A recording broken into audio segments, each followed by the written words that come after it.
Hello dear students, welcome to AEC plus, a digital platform of advance engineering classes. और आप हैं इस SSC JEE mains के practice session में, जहां पर हम क्वेश्चंस प्रैक्टिस कर रहे हैं which are of the level of GATE and EAC, जो कि एसएससी जेईई मेंस में एक्सपेक्ट किए जा सकते हैं। तो चलिए देखते हैं क्वेश्चंस को। Into this lecture of highway engineering हम इस 6 लेक्चर में पेवमेंट डिजाइन से रिलेटेड क्वेश्चंस प्रैक्टिस करने वाले हैं। एक एक करके देखते हैं किस तरह के क्वेश्चंस हमारे पास यहाँ पर फ्रेम हो रहे हैं। So if we talk about the very first question, the consistency and the flow resistance of a sample of bitumen can be determined through which of the following test? तो हम पता करने जा रहे हैं कंसिस्टेंसी को, ठीक है।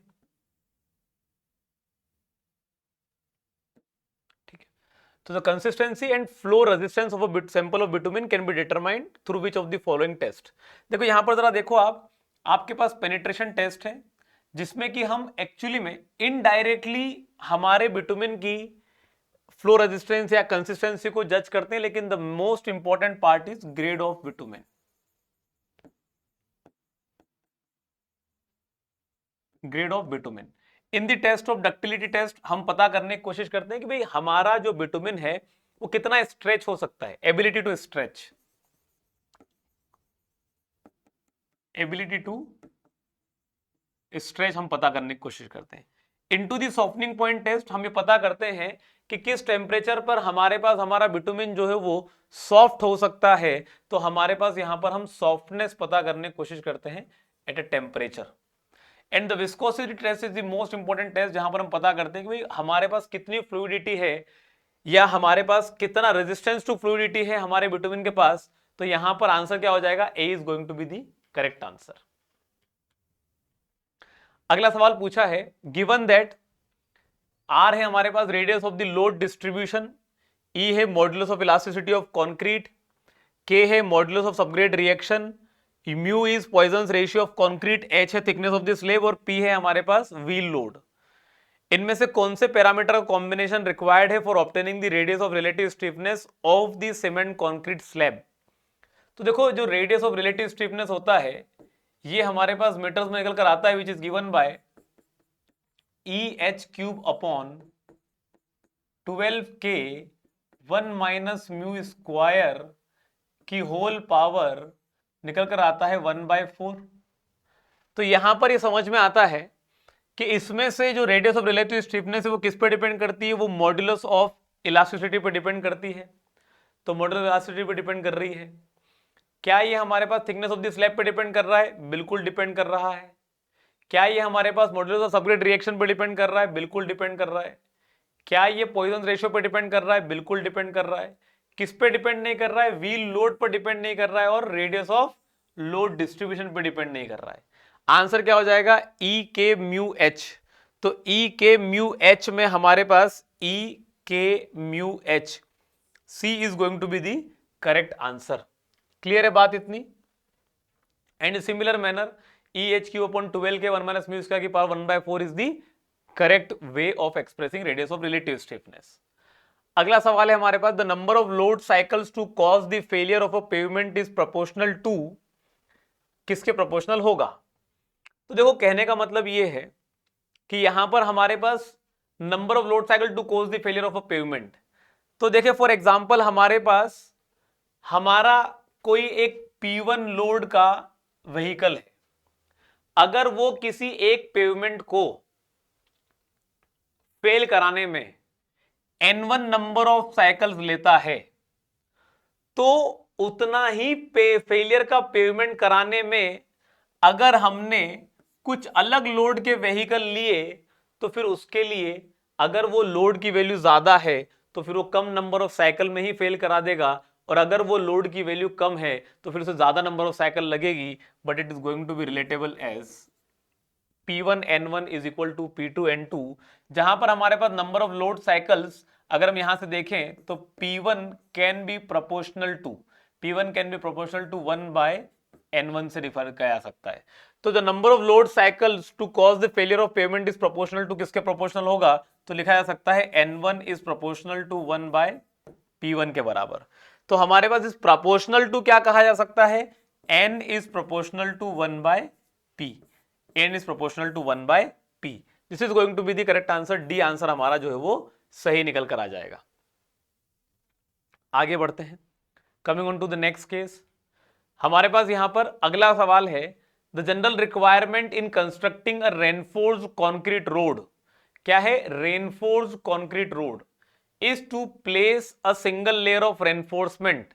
अ सिंगल लेयर ऑफ रेनफोर्समेंट क्यों करना है हमें? देखो जरा, देखो इधर। पहली बात तो ये कि हमारे पास जो कॉन्क्रीट रोड बनता है उसमें रेनफोर्समेंट नॉट रिक्वायर्ड है। Reinforcement not required, not required structurally. ठीक है, तो फिर बात ये आती है कहां पर प्लेस करें, और अगर एनफोर्समेंट डाल भी रहे हैं तो क्यों डाल रहे हैं? हम जो है वो तार की जाली डाल देंगे तो क्यों डाल रहे हैं? हमारे पास यहां पर not required structurally but can be provided to hold together. किसको आपस में रख सकते हैं? To hold together the cracked pavement.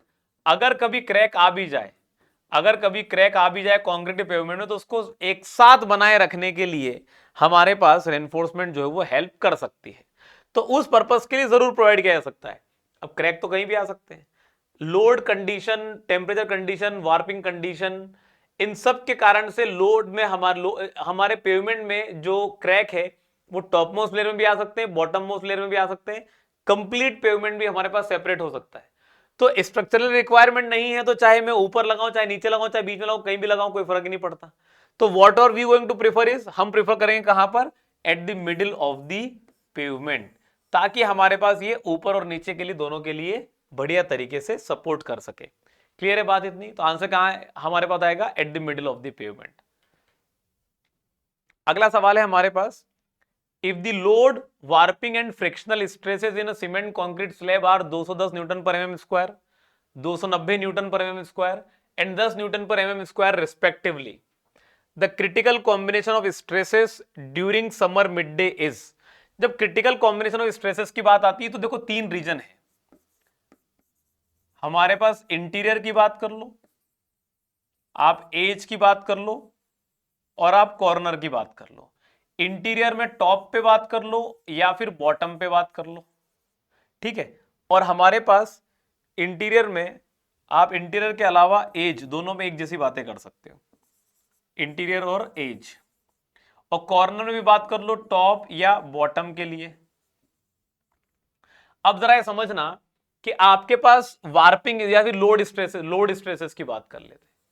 तो लोड के केस में आपके पास अगर देखा जाए तो टॉप पर लोड आएगा, इंटीरियर ऑफ द पेवमेंट है, लोड आएगा, ऊपर से आपका पेवमेंट जो है वो कर्व करना चालू करेगा। तो टॉप पे क्या आ जाएगा? कंप्रेशन आ जाएगा, बॉटम पे आ जाएगा टेंशन, ठीक है। लोड के अकॉर्डिंग कॉर्नर वाले रीजन में, कॉर्नर पे लोड आया तो ये कॉर्नर पे ऐसे हो जाएगा, तो टॉप पे आ जाएगा टेंशन, बॉटम में आ जाएगा compression. If you talk about the warping, तो वार्पिंग के केस में, वार्पिंग स्ट्रेसेस के केस में डे टाइम की बात कर लो या फिर आप नाइट टाइम की बात कर लो। तो ऐसे केस में व्हाट इज हैपनिंग इज, आपके पास डे टाइम में वार्पिंग स्ट्रेसेस में क्या हो जा रहा है, आपके पास it is going to be the condition कि भाई टॉप मोस्ट लेयर है, टॉप मोस्ट लेयर है, वार्प करने की कोशिश कर रहा है। तो वार्पिंग के टाइम पे what can be observed is, top most layer है, दिन के टाइम पे टेम्परेचर हमारे पास ज्यादा हुआ, तो ऐसे केस में हमारे पास what is going to happen is, ऊपर से हम जो है वो हीट करना चालू करेंगे, और ऊपर से हीट करना चालू करेंगे तो पेवमेंट एक्सपांड करना चाहेगा, लेकिन हम एक्सपांड नहीं होने दे रहे हैं तो कंप्रेशन आ जाएगा। नाइट टाइम पे वो कॉन्ट्रैक्ट करना चाह रहा है, हम कॉन्ट्रैक्ट नहीं करने दे रहे हैं तो टेंशन आ जाएगा। वहीं पर हमारे पास बॉटम में इसका जस्ट उल्टा हो जाएगा, तो टेंशन और कंप्रेशन। क्लियर है बात इतनी? If you talk about the seasonal, तो सीजनल के केस में समर की बात कर लेते हैं।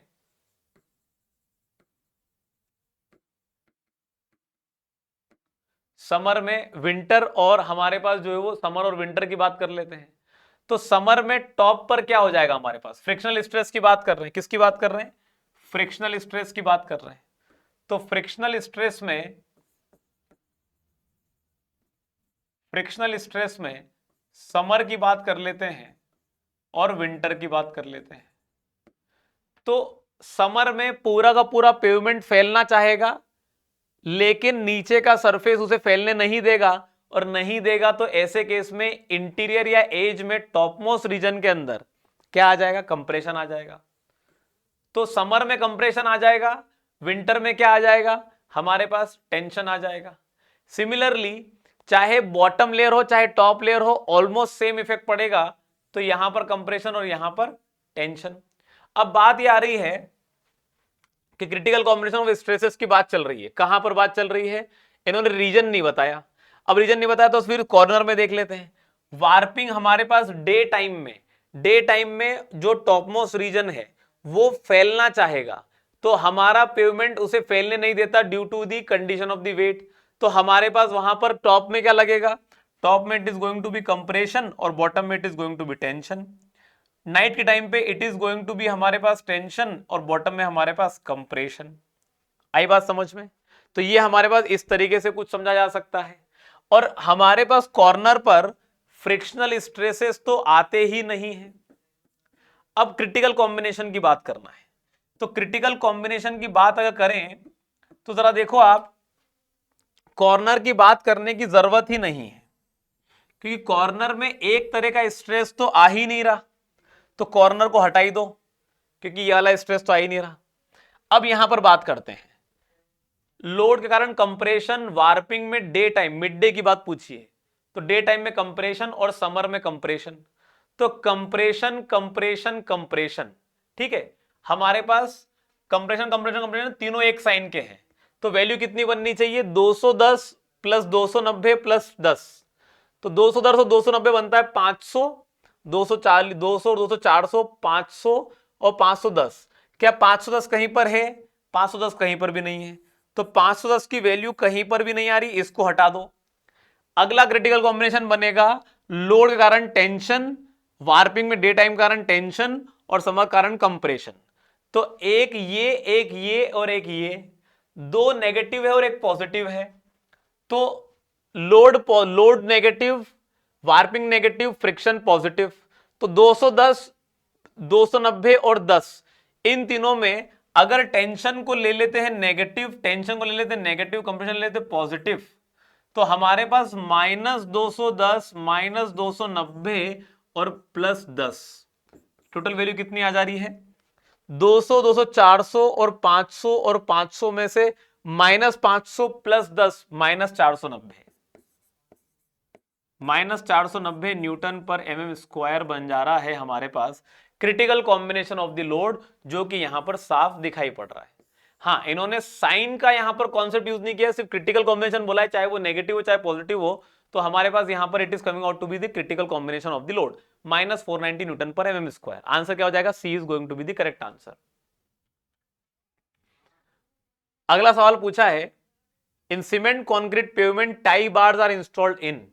तो टाई बार्स का जिक्र कहां पर आता है, हमारे पास दो अलग अलग स्लैब जो पैरेलली डाली जाती है रोड पर, उनके बीच में दोनों स्लैब को सेम लेवल पर रखने के लिए, अनइवन सेटलमेंट ना हो, दोनों स्लैब हमेशा एक साथ रहे, इसको साथ में रखने के लिए बीच में लगाई जाती है tie bars. Tie bars traffic के डायरेक्शन के परपेंडिकुलर डायरेक्शन में लगाई जाती है टाई बार, और टाई बार लगाई जाती है लॉन्गिट्यूडनल जॉइंट पर। तो हमारे पास एक्सपांशन जॉइंट पर लगाए जाते हैं डोवेल बार्स। क्या लगाए जाते हैं, डोवेल बार्स। कॉन्ट्रैक्शन जॉइंट पे कोई बार देने की जरूरत नहीं पड़ती। Warping joints are not at all required, ये अपने आप हमारे पास जो है वो हमें हमारे प्रोविजन में मिल जाते हैं। लॉन्गिट्यूडनल जॉइंट पर दी जाती है क्या, टाई बार्स दिए जाते हैं। आंसर क्या हो जाएगा, D is going to be the correct answer. अगला सवाल पूछा है, कंसिडर द फॉलोइंग फैक्टर्स। भाई इनमें से किसके ऊपर डिपेंड करेगा पीरियड ऑफ कंस्ट्रक्शन, विंटर हो या समर हो, degree of foundation roughness, slab thickness या reinforce अनरेनफोर्स्ड। Which of these factors are considered as per IRC for obtaining the maximum expansion joint spacing in rigid pavement? तो maximum expansion joint spacing in the rigid pavement, अच्छा ये जरा सोचो आप, आपके पास maximum expansion joint rigid pavement में कब कब चाहिए होता है। देखो हमारे पास अगर हम बात करें हमारे पास for rough pavement, for rough foundation, for rough foundation, जो हमारे पास एक्सपांशन जॉइंट होता है, एक्सपांशन जॉइंट में जो हमारे पास स्पेसिंग होती है इज नियरली अबाउट 140 मीटर्स के बराबर, ठीक है। लेकिन अगर हमारे पास यही for the smooth foundation, smooth foundation, यही स्पेसिंग हमारे पास जो है वो वेरी कर जाती है, ठीक है, इज नियरली अबाउट 90 मीटर्स के बराबर। कितनी हो जाती है? 90 मीटर्स के बराबर। ये हमारे पास जो है it is into the summers. लेकिन जैसे ही चेंज होगा सीजन, विंटर्स की बात करेंगे, तो विंटर्स में यही हमारे पास स्पेसिंग जो है रफ फाउंडेशन के लिए बन जाती है 60 मीटर के बराबर, और हमारे स्मूथ फाउंडेशन के लिए बन जाती है कितनी? 50 मीटर के बराबर। तो हमारे पास जो मैक्सिमम स्पेसिंग बिटवीन दी, या फिर मैक्सिमम एक्सपांशन जॉइंट स्पेसिंग है रिजिड पेवमेंट में, वो क्या पीरियड ऑफ कंस्ट्रक्शन पर डिपेंड करती है? बिल्कुल करती है। क्या डिग्री ऑफ फाउंडेशन रफनेस पर डिपेंड करती है? बिल्कुल करती है। क्या स्लैब थिकनेस पर डिपेंड करती है? हमारे पास we can refer it to S कि हमारे पास ये जरूर करती है। स्लैब थिकनेस हमारे पास जो है वो जितना ज्यादा बड़ा होगा, हमें उतनी ही ज्यादा अमाउंट ऑफ जो है वो स्पेसिंग देनी पड़ेगी, ठीक है। Coming on to the next one, reinforce और अनरेनफोर्स पर डिपेंड करेगी? बिल्कुल नहीं करेगी। क्यों नहीं करेगी? क्योंकि हमारे पास यहां पर रेनफोर्स और अनरेनफोर्स होने पे हमारा पेवमेंट कितना एक्सपांड करे, कितना कॉन्ट्रैक्ट करे, कंक्रीट और हमारे रेनफोर्समेंट दोनों का ही कोवेलेंट थर्मल एक्सपांशन एकदम बराबर होता है। तो रेनफोर्स देंगे या रेनफोर्समेंट नहीं देंगे तो भी कॉन्ट्रैक्शन एक्सपांशन ऑलमोस्ट सिमिलर होने वाला है, तो उस पर डिपेंड नहीं करेगा। आंसर क्या हो जाएगा? 1, 2 and 3, A is going to be the correct answer. अगला है हमारे पास, which of the following factors are use for calculating temperature stress at the critical edge region? कहां पर निकालना है? क्रिटिकल एज रीजन निकालना है। क्या निकालना है? टेम्परेचर स्ट्रेस निकालना है। तो हमारे पास यहां पर in rigid pavement design temperature stress की बात चल रही है। तो जब हम टेम्परेचर स्ट्रेस निकाल रहे हैं, ठीक है, इनटू द इंटीरियर रीजन, तो हमारे पास स्ट्रेस की अगर हम बात कर रहे हैं, टेम्परेचर स्ट्रेस है, टेम्परेचर स्ट्रेस है इनटू द एज रीजन, और वो भी वार्पिंग की वजह से है। So this is generally given by maximum of C x into E alpha T, E alpha delta T लिख लो या टी लिख लो, डेल्टा टी लिख लो, डिवाइडेड बाय 2, या फिर C Y into E alpha delta T divided by 2। इन दोनों में से जो भी मैक्सिमम होगा उस पर डिपेंड करेगा। What is C X and C Y?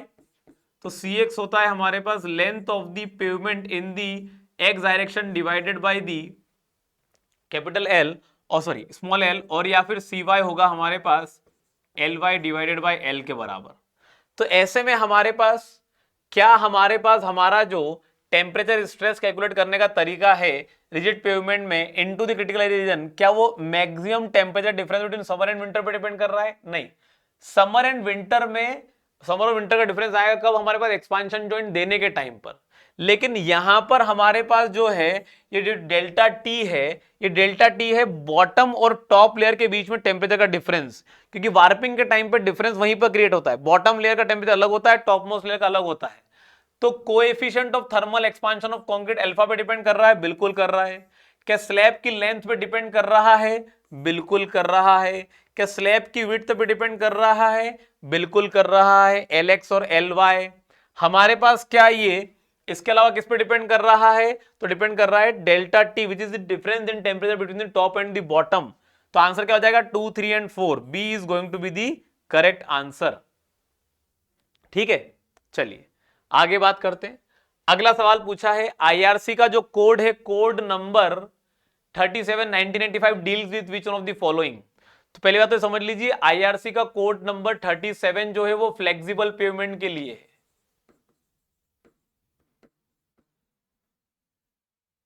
Flexible pavement के लिए। इसी तरह आईआरसी का एक कोड है IRC 73 2012 भी है हमारे पास। किस लिए ये हमारे पास? ये है geometric design of rural highways, geometric design of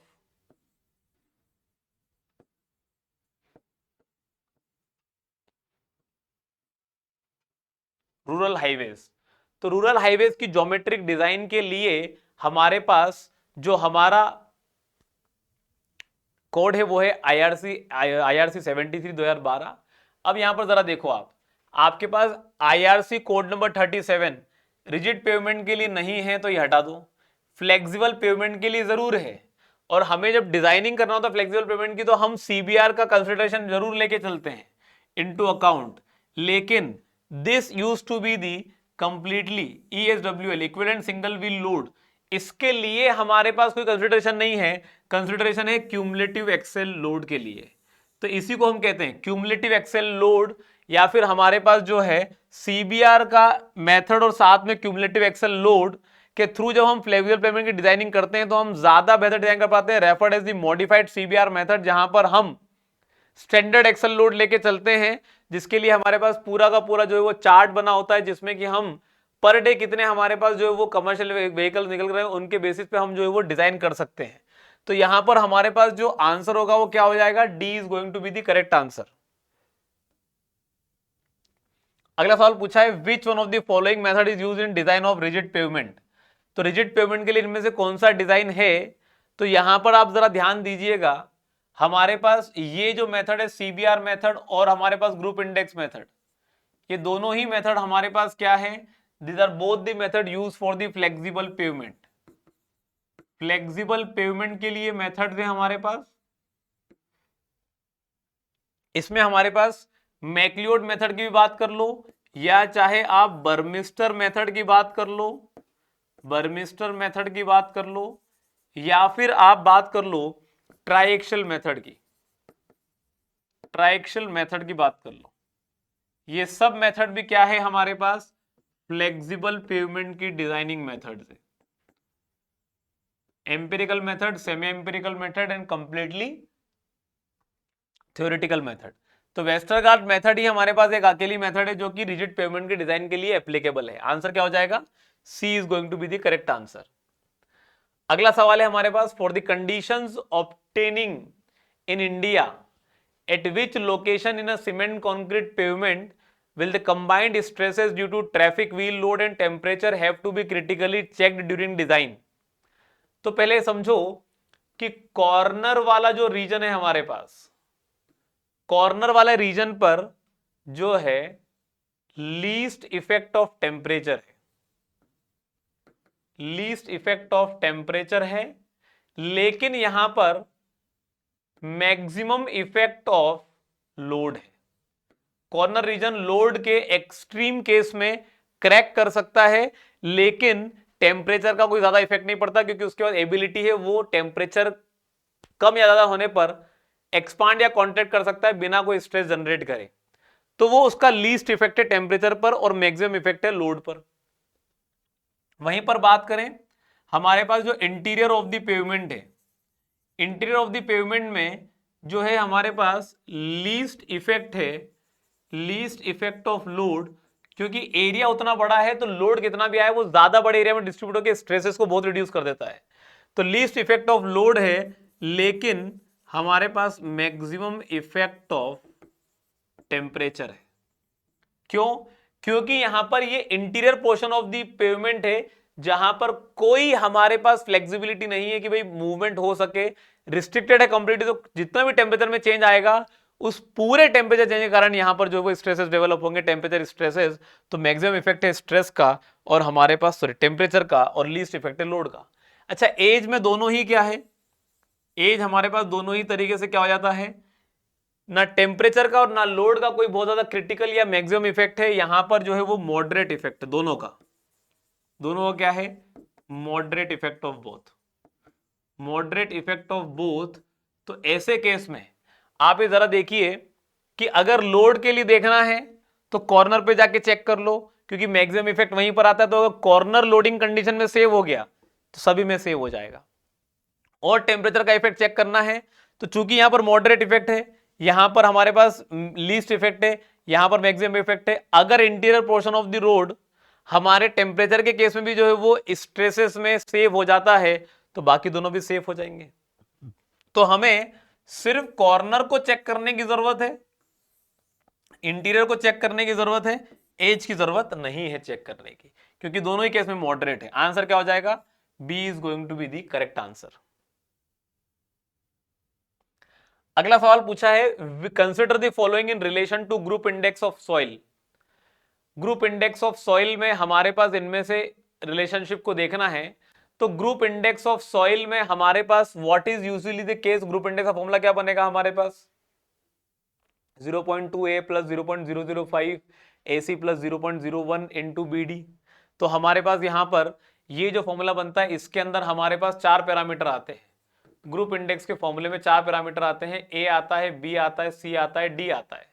तो A और B जो है वो परसेंटेज फाइनर से निकाले जाते हैं, और C और D में हमारे पास जो है वो C निकाला जाएगा based on the liquid limit, और D निकाला जाएगा based on the plasticity index.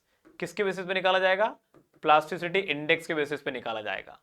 तो क्या हमारे पास लिक्विड लिमिट का कहीं पर हमारे पास जिक्र होता है? बिल्कुल होता है। क्या प्लास्टिसिटी इंडेक्स का कहीं पर रिक्वायरमेंट है? बिल्कुल है। क्या परसेंट पासिंग 75 माइक्रोन सीव मतलब परसेंटेज फाइनर का जिक्र है? बिल्कुल है। सेंडी लोम का कोई मतलब नहीं होता हमारे ग्रुप इंडेक्स के फॉर्मूले के अंदर, तो यहां पर हमारे पास इसकी रिक्वायरमेंट नहीं बनती। तो इनमें से कौन सा use for estimating the group index? 1, 3 and 4। Answer क्या हो जाना चाहिए? D should be the correct answer. तो यहां पर हमारे पास जो फॉर्मूला हम लेके चल रहे हैं 0.2a plus 0.005 AC plus 0.01 BD जो हमने अभी कंसिडर किया, तो ऐसे केस में हमारे पास ए क्या है? Portion of the material passing 75 microns मतलब 75 mm sieve, portion of material passing 75 mm sieve, लेकिन कंडीशन है ग्रेटर देन 35 और ग्रेटर देन 15। ये ए और बी की कंडीशन है। सी के केस में लिक्विड लिमिट की कंडीशन है, जहां पर हमारे पास minimum value in excess of 40 and less than 60 जो है वो हमारे पास सी की वैल्यू है। डी का कंसिडरेशन है क्या? हमारे पास value of the plasticity index exceeding 10 and not more than 30 के बराबर। तो हमारे पास यहां पर जो है वो ध्यान रखिएगा, लिक्विड लिमिट परसेंटेज फाइनर और प्लास्टिसिटी इंडेक्स पर डिपेंड करता है। अगला सवाल है, what is the deflection at the surface of the flexible pavement due to a wheel load of 40 kilonewton and tyre pressure of 0.5 MPa, the value of E for the pavement and subgrade is 20 MPa। देखो deflection जब भी निकालते हैं तो flexible pavement के लिए अलग निकलेगा और रिजिड पेवमेंट के लिए अलग निकलेगा। रिजिड पेवमेंट के केस में जो रिफ्लेक्शन है वो कम देखने को होना चाहिए, और फ्लेक्सिबल पेवमेंट में ज्यादा। फ्लेक्सिबल पेवमेंट में this value is equal to 1.5 into PA upon ES के बराबर, और वहीं पर हमारे पास deflection in case of rigid pavement वो होता है 1.18 PA अपॉन ES के बराबर। ये किसके लिए होता है? रिजिड के लिए होता है, और ये किसके लिए होता है? फ्लेक्सिबल के लिए होता है। अब जरा समझो, P is basically the tyre pressure, A is the radius of the हमारे पास कॉन्टेक्ट एरिया, और EA से हमारे पास हमारा जो है वो मॉडुलस ऑफ इलास्टिसिटी। तो ना हमें मतलब टायर प्रेशर तो पता है, लेकिन हमें क्या नहीं पता है यहां पर? We do not know the radius of the contact area. तो रेडियस ऑफ कॉन्टेक्ट एरिया कैसे निकालेंगे? कॉन्टेक्ट एरिया निकाल लो पहले। तो कॉन्टेक्ट एरिया क्या बन जाएगा? Contact area would come out to be as जो भी हमारे पास व्हील लोड है अपॉन दी टायर प्रेशर है। तो व्हील लोड दे रखा है कितना? 40 किलो न्यूटन, 40 इंटू 10⁻³ न्यूटन दे रखा है, और टायर प्रेशर दे रखा है 0.5 MPa मतलब Newton per mm square. Newton से न्यूटन जाएगा, 40 into 10⁻³ mm square divided bye 0.5, तो ये बन जाएगा 80 इंटू 10⁻³ mm स्क्वायर के बराबर। तो आ गया कॉन्टेक्ट एरिया, और कॉन्टेक्ट एरिया होता है हमारे पास क्या? पाई A स्क्वायर। ठीक है, पाई ए स्क्वायर, जहां पर ए है हमारे पास radius of the contact area, तो पाई आर स्क्वायर में पाई ए स्क्वायर बन गया, तो यहां से ए क्या आ जाएगा, A is going to be equal to how much, A आ जाएगा 80 into 10⁻³ mm square divided by, हमारे पास डिवाइडेड बाय पाई का रूट कर देंगे तो आंसर आ जाएगा हमारे पास ए डायरेक्टली mm में कर लेते हैं कैलकुलेट, तो ये बन जाएगा 80 डिवाइडेड बाय पाई इंटू 1000 का रूट कर देते हैं, तो ये आ जाएगा हमारे पास 159.5 mm के बराबर। ये आ गया हमारे पास contact radius of contact area. Flexible pavement के लिए पूछा है तो इसी को अप्लाई कर लेते हैं, तो डेल्टा पूछा है, क्या क्या पूछा है, द वैल्यू ऑफ ई दे रखा है, डिफ्लेक्शन पूछा है, सही है, तो 1.5 इंटू 0.5 टायर प्रेशर है P के बराबर, इंटू एरिया मतलब radius of contact area 159.5 mm whole divided by modulus of elasticity given as 20।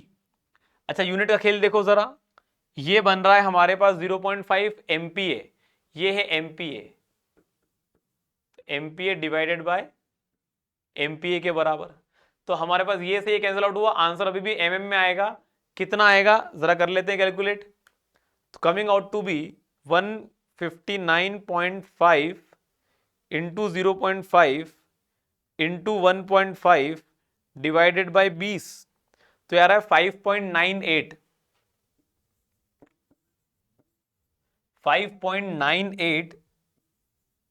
mm के बराबर, considering it to be equal to 6 mm के बराबर, तो डिफ्लेक्शन कितना आ गया हमारे पास 6 mm के बराबर डिफ्लेक्शन आ गया।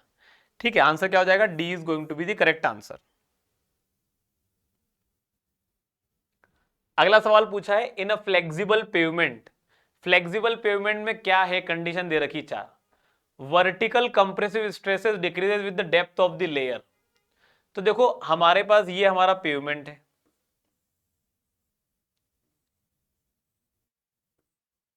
ये हमारे पास लोड आया, तो ये लोड डिस्ट्रीब्यूट होता है, तो इस लेवल पर हमारे पास लोड बड़े एरिया में डिस्ट्रीब्यूट हो गया, तो हमारे पास यहां पर एरिया बढ़ चुका है, तो स्ट्रेस तो कम हो जाएगा, और इस जगह में हमारे पास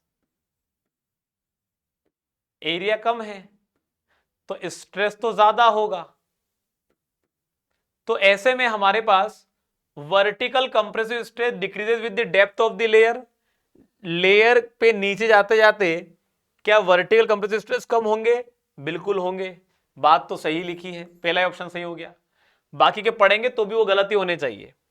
the vertical compressive stress is the maximum at the lowest layer, ये गलत हो जाएगा, बल्कि ये हमारे पास मैक्सिमम होगा, सॉरी इस maximum at the lowest layer, तो मैक्सिमम नहीं होगा, वो मिनिमम होगा, क्या होना चाहिए, वो मिनिमम होना चाहिए। टेंसाइल स्ट्रेसेस गेट्स डेवलप्ड, ये हमारे पास होता है इन रिजिड पेवमेंट, रिजिड पेवमेंट में टेंसाइल स्ट्रेसेस डेवलप होते हैं, पेवमेंट हमारे पास जो है वो रिजिड पेवमेंट में होते हैं, फ्लेक्सिबल पेवमेंट में नहीं होते, तो ये गलत हो जाएगा, ये गलत हो जाएगा। Traffic stress induced by a given traffic load is dependent on the location of the load on the pavement surface, तो जो लोकेशन है वो लोकेशन कौन कौन सी हो सकती है, इंटीरियर या फिर एज या फिर कॉर्नर, तो ये हमारे पास किसी एक स्लैब में होता है जो कि रिजिड पेवमेंट में होता है, हमारे पास नॉट, क्योंकि फ्लेक्सिबल पेवमेंट में जो लोड ट्रांसफर होता है वो होता है ग्रेन टू ग्रेन, तो ग्रेन टू ग्रेन होने से चाहे वो ग्रेन सेंटर में पड़ा हो, एज में हो, इंटीरियर में हो, कॉर्नर में हो, grain to grain load transfer होगा, तो traffic stress induced by a given traffic load is dependent on the location of the load on the pavement surface, ये गलत हो जाएगा, वो तो ग्रेन टू ग्रेन होता है। आंसर क्या होगा? Only A is going to be the correct answer. अगला सवाल पूछा है, A collapsible soil subgrade sample was tested using standard California bearing ratio apparatus and the observations are given below। इस तरह के ऑब्जर्वेशन पाए गए। Taking the standard assumption regarding the load penetration curve, CBR value of the sample will be taken as। तो CBR की value 2.5 पे लो या 5 mm पे लो। 2.5 mm पर CBR की वैल्यू कैलकुलेट करेंगे तो क्या आएगी जरा देखो। आपको CBR वैल्यू लेना है 2.5 पर, तो आपके सबग्रेड के सॉइल सैंपल का आई एम सॉरी सबग्रेड के सॉइल सैंपल का आप जो है टेस्टिंग करते हो, कितना लोड ले सकता है। तो उसने लोड लिया हमारे पास 60.55 kg पर, हमारे पास 2.5 mm का पेनिट्रेशन शो कर दिया। तो यहां पर हमारे पास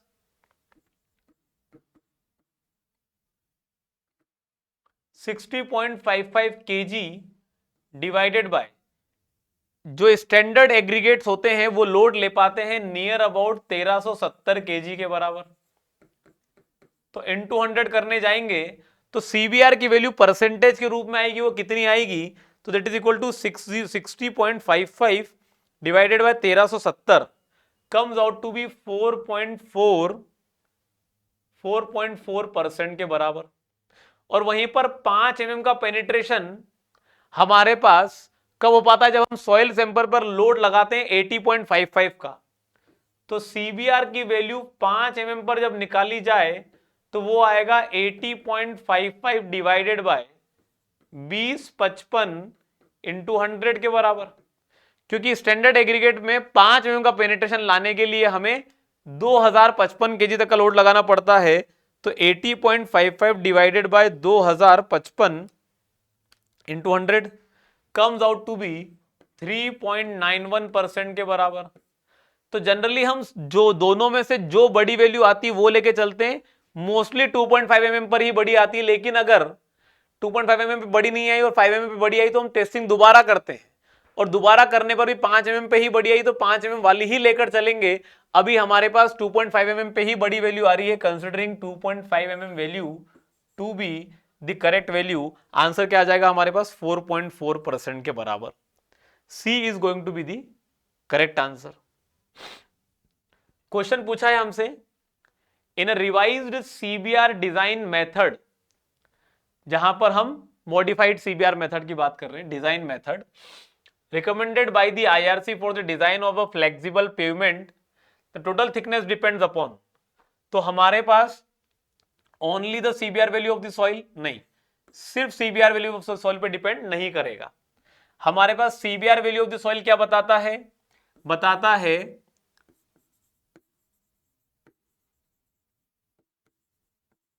total thickness required above it. जिस भी लेयर के मटेरियल के ऊपर टेस्टिंग होती है उसके ऊपर कितनी थिकनेस का पेमेंट चाहिए ये वो बताता है।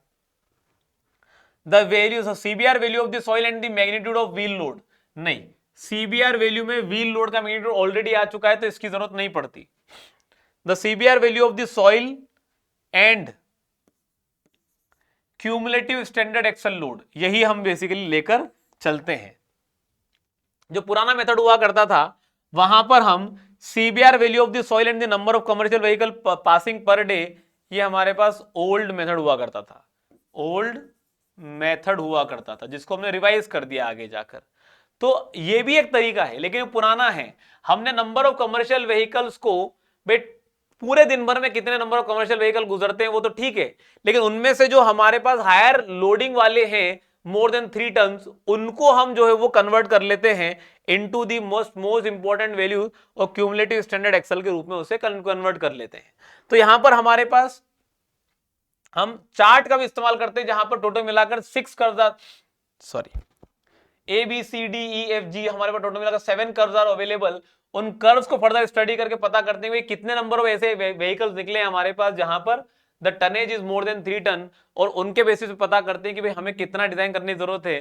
तो आंसर तो क्या हो जाएगा यहां पर? C is going to be the correct answer.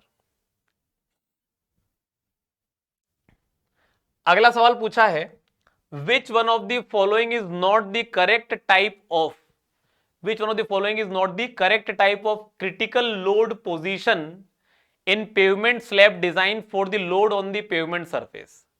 तो पेवमेंट सरफेस पर जब हम बात करते हैं कि इनमें से कौन सा correct type of critical load position नहीं है, तो इंटीरियर लोडिंग बिल्कुल होती है, एज लोडिंग बिल्कुल होती है, कॉर्नर लोडिंग बिल्कुल होती है, eccentric loading is completely not present here.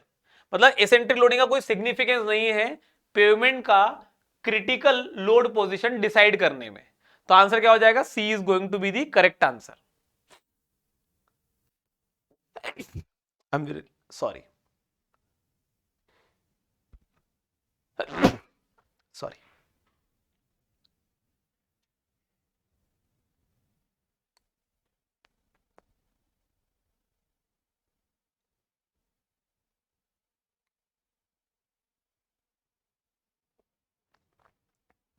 अगला सवाल है, which one of the following causes ravelling in the bituminous pavement?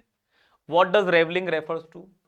Revelling का मतलब होता है कि हमारे पास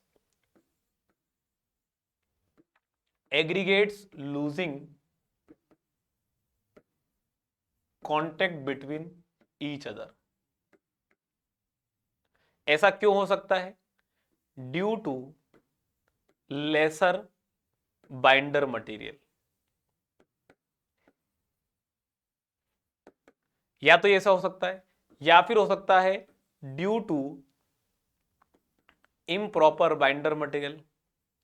बाइंडर मटेरियल अच्छी क्वालिटी का नहीं हो तो भी हो सकता है, या फिर हो सकता है due to construction in wet weather condition. तो पानी रह जाए तो बाइंडर मटेरियल अपनी प्रॉपर्टी लूज कर दे। तो use of soft bitumen, soft bitumen से हमारे पास रेवलिंग हो जाए, ऐसा हो नहीं सकता। सॉफ्ट बिटुमिन से हो सकता है कि पेवमेंट की स्टेबिलिटी अफेक्ट हो जाए, कि वे लंबे समय तक वो पेवमेंट को ढंग से बनाए ना रख पाए। एक्सेसिव बिटुमिन कंटेंट से बिटुमिन बाहर आना चालू कर देता है, जिससे हमारे पास सरफेस डिफेक्ट होना चालू करते, जो है वो सरफेस डिफेक्ट होना चालू करते हैं। लो बिटुमिन कंटेंट से हमारे पास जो है वो due to lack of the bitumen content ravelling effect हो सकता है। तो ये आंसर हमारा सही हो जाएगा। Use of open graded aggregate, this is not going to be the correct option. Open graded aggregate से फर्क नहीं पड़ेगा हमारे पास, it is going to be of the open graded aggregate से हमारे पास जो है वो पेवमेंट की लाइफ अफेक्ट करती है। पेवमेंट में हमारे पास अनइवन सेटलमेंट देखने को मिलता है, which is not going to be the case of the ravelling. तो आंसर क्या हो जाएगा? C is going to be the correct answer. अगला है हमारे पास मैच लिस्ट वन। पेवमेंट की डिफेक्ट या डेफिशिएंसी है लिस्ट वन में, और लिस्ट टू में उसका एक्सप्लेनेशन है। तो इसमें से सही कोड मिलाना है। बर्ड बाथ, बर्ड बाथ एक डिफेक्ट है, पॉटहोल एक डिफेक्ट है, रेवलिंग एक डिफेक्ट है, और सब्सिडेंस एक डिफेक्ट है। ये सारे के सारे डिफेक्ट जो है वो एक जैसी कंडीशन को डिफाइन करते हैं कि कहीं ना कहीं हमारे पास हमारा पेवमेंट की लेयर और पेवमेंट के नीचे वाली लेयर में कोई ना कोई डिफेक्ट कॉज हो रहा है, जिसकी वजह से ये सारे डिफेक्ट्स हैं। बात करते हैं बर्ड बाथ। बर्ड बाथ का मतलब ये होता है कि हमारे पास इन अ वेरी स्मॉलर रीजन कहीं ना कहीं पेवमेंट की लेयर्स में सब्सिडेंस देखने को मिलता है। तो पेवमेंट बाकी सब जगह सही है, कहीं कहीं पर छोटा मोटा डिप्रेशन शो कर सकता है।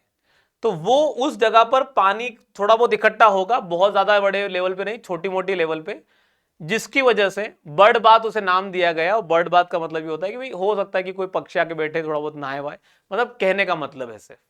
तो यहां पर हमारे पास steep sided bowl shaped cavity cause by loss of surface as well as base course erosion, नहीं ये तो नहीं होगा। डिफॉर्मेशन विच में बी कॉज बाय लोकलाइज और वेरिएबल सबग्रेड फेलियर, हाँ ये हो सकता है। हमारे पास डिफॉर्मेशन है, तो बर्ड बाथ के लिए सेकंड वाला तो सही लगाया जा सकता है, लेकिन थर्ड भी पढ़ लेते हैं। इरेगुलर डिफॉर्मेशन विच में be the result of the differential settlement. Irregular deformation continuous तो नहीं है, लोकलाइज एक आध दो जगह हो सकते हैं। तो ए के लिए अभी भी 2 सही है, 3 गलत है। Removal of larger surface aggregate living craters, तो नहीं, ये वाला ए के लिए तो सही नहीं है, वो तो सिर्फ छोटा मोटा डिप्रेशन है। Abrupt lowering of the road surface due to proper drainage, abrupt नहीं होता, बर्ड बात में छोटा मोटा डिफॉर्मेशन होता है, लोकलाइज लेवल पर होता है, छोटे लेवल पर होता है। ए के लिए 2 तो गारंटी से सही है, तो पहला वाला गलत हो जाएगा, 5वां गलत हो जाएगा। बात करते हैं पोर्टहोल्स की। पोर्टहोल्स का मतलब ये होता है गड्ढे। गड्ढे जो हमारे पास छोटे छोटे गड्ढे होते हैं उन्हें पोर्टहोल्स कहा जाता है। तो जो छोटे छोटे गड्ढे होते हैं वो बेसिकली इस प्रकार के देखने को मिलते हैं।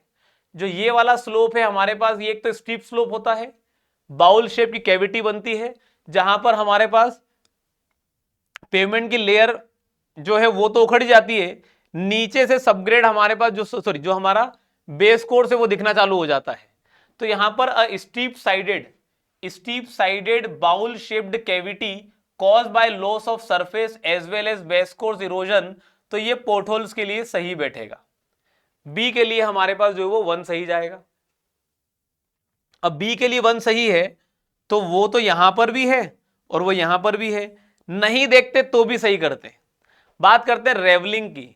रेवलिंग में लो बिटुमिन कंटेंट होने के से एग्रीगेट उखड़ना चालू करते हैं, तो हमारे पास धीरे धीरे धीरे धीरे धीरे धीरे बड़े लेवल पर उखड़ जाते हैं, तो बड़े बड़े गड्ढे बन जाते हैं, जो कि हमारे पास जो है वो क्या बताता है, removal of larger surface aggregates living craters. Crater मतलब बड़े गड्ढे, तो ये रेवलिंग के लिए सही बैठेगा। सी के लिए 4 सही हो जाना चाहिए। अब सी के लिए 4 सही होगा तो सी के लिए 3 गलत हो जाएगा, 4 सही है तो डी वाला आंसर ही सही बैठना चाहिए। अगला पॉइंट जरा समझते हैं, सब्सिडेंस। सब्सिडेंस का मतलब पेवमेंट का लेयर नीचे बैठ गया है, तो एब्रप्ट लोवरिंग, एब्रप्ट मतलब बड़े लेवल पर अचानक से, lowering of the road surface due to proper drainage, drainage proper नहीं है, लेयर अंदर से जो है वो हमारे पास वीक हो गई, अचानक से पेवमेंट हमारे पास जो है वो सबसाइड कर गया। तो डी के लिए क्या हो जाना चाहिए, 5 should be the correct answer. D हमारा जो है वो ऑप्शन सही बैठेगा। अगला है हमारे पास, which one of the following defects indicates progressive disintegration. Progressive मतलब लगातार होते चले जाने वाला disintegration of the bituminous premix carpet surfacing by loss of aggregate. Aggregate उखड़ते चले जाना। पोर्टहोल्स में हमारे पास प्रोग्रेसिव नहीं है, नॉट प्रोग्रेसिव, नॉट प्रोग्रेसिव, ये हमारे पास होता है स्मॉल, छोटा ही होता है। एज ब्रेकिंग, एज ब्रेकिंग में क्या होता है, जो एज होती है रोड की, जो एज होती है only on edges, only on edges due to water entering from shoulder, तो ये सिर्फ एजेस पे देखने को मिलती क्रैकिंग। तो ये तो होगा नहीं, क्योंकि ये कंटिन्यूअस प्रोग्रेसिव नहीं है, अंदर तरफ बढ़ते बढ़ते पूरे रोड को खत्म नहीं कर देगी, सिर्फ एजेस तक देखने को मिलती है। हमारे पास अनदर वन इज रटिंग, जो रट्स का फॉर्मेशन होता है ये होता है ड्यू टू व्हील लोड्स। कहीं कहीं पर व्हील का लोड ज्यादा होता है तो उसकी वजह से रटिंग देखने को मिलती है, तो ये भी नहीं होगा क्योंकि ये प्रोग्रेसिव नहीं है ना। व्हील लोड हमारे पास जो है वो outer portion of the road में ज्यादा है तो वहीं पर रहेगा, प्रोग्रेसिव बनेगा ही नहीं। प्रोग्रेसिव सिर्फ क्या बन सकता है, रेवलिंग। क्यों, क्योंकि यहां पर क्या है, लो बिटुमिन कंटेंट है। एग्रीगेट उखड़ना चालू है तो उखड़ते चले आएंगे, उखड़ते चले आएंगे, जब तक हमारे पास पेमेंट में जहां जहां तक बिटुमिन का कंटेंट लो है तो वहां पर ravelling would come out to be the correct answer. So my dear students, ये था हमारा आज का सेशन। मैं आशा करता हूं काफी कुछ आप लोगों को सीखने को मिल रहा होगा। चैनल को अगर आप पसंद कर रहे हैं, कंटेंट पसंद कर रहे हैं, तो चैनल को लोगों से शेयर करें, ज़्यादा से ज़्यादा लोगों तक शेयर करें, सब्सक्राइब करके रखें चैनल को ताकि आपको हमेशा नोटिफिकेशन मिलते रहें। More than 70% of the candidates who are watching this lectures have not subscribe to the channel, तो आप जो है वो चैनल को भी सब्सक्राइब करें और आप जो है वो बढ़िया तरीके से अपनी प्रिपरेशन को लेकर चलते रहें। Thank you very much.